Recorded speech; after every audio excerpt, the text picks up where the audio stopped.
Kati ya mamilioni ya Watanzania waliokuwa wakisikilizia na kutazama kila sekunde ya mchezo wa mwisho wa hatua ya makundi, matumaini yote yaliwekwa kwenye jeshi la wachezaji 11 lililoongozwa na kocha Bakari Shime. Kila mpira ulioguswa na kila shambulizi lililofanyika uwanjani lilikuwa na uzito wa kubeba ndoto ya kutinga robo fainali. Ndio maana wakati mpira ulipomalizika dhidi ya Ivory Coast, haikuwa tu mwisho wa mchezo, bali ulikuwa ni hitimisho rasmi la kampeni ya timu ya taifa ya wanawake ya Tanzania, Twiga Stars, katika michuano ya kombe la mataifa ya Afrika kwa wanawake, yani WAFCON 2026. Kufuatia kichapo cha mabao 2-1 dhidi ya Ivory Coast kwenye mchezo wao wa mwisho wa hatua ya makundi.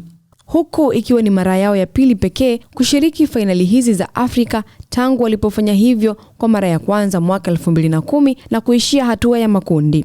Twiga Stars iliingia uwanjani ikiwa na lengo moja tu, kushinda ili kufufua matumaini ya kutinga hatua ya robo fainali. Wachezaji walipambana kwa nguvu kubwa, wakijua kuwa matokeo ya mchezo huo ndiyo yangekuwa tiketi yao ya kuendelea na mashindano.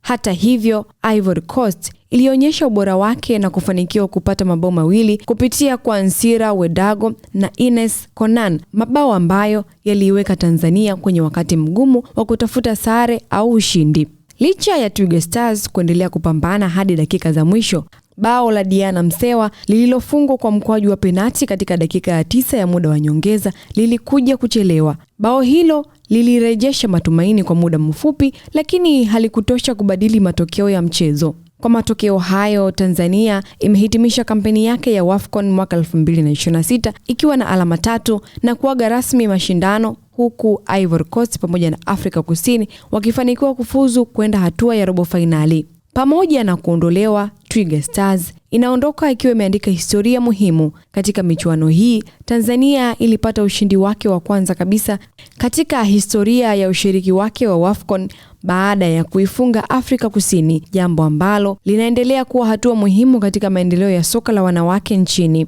Kwa upande wa Afrika Mashariki, Kenya Harambee Starlets pia imehitimisha safari yake mapema baada ya kushindwa kupata ushindi hata mmoja katika hatua ya makundi. Ndio mwisho wa safari ya Twiga Stars katika WAFCON ya mwaka 2026, ingawa ndoto ya kufika robo finali haikutimia. Ushindi wa kwanza katika historia ya Tanzania kwenye michuano hii umeonyesha kuwa timu inaendelea kupiga hatua. Sasa macho yataelekezwa kwenye maandalizi ya mashindano yajayo, huku mashabiki wakisubiri kuona kama historia hii itakuwa mwanzo wa mafanikio makubwa zaidi kwa soka la wanawake Tanzania. Hii ni AyoTV Sports. Mimi ni Gladness Joseph.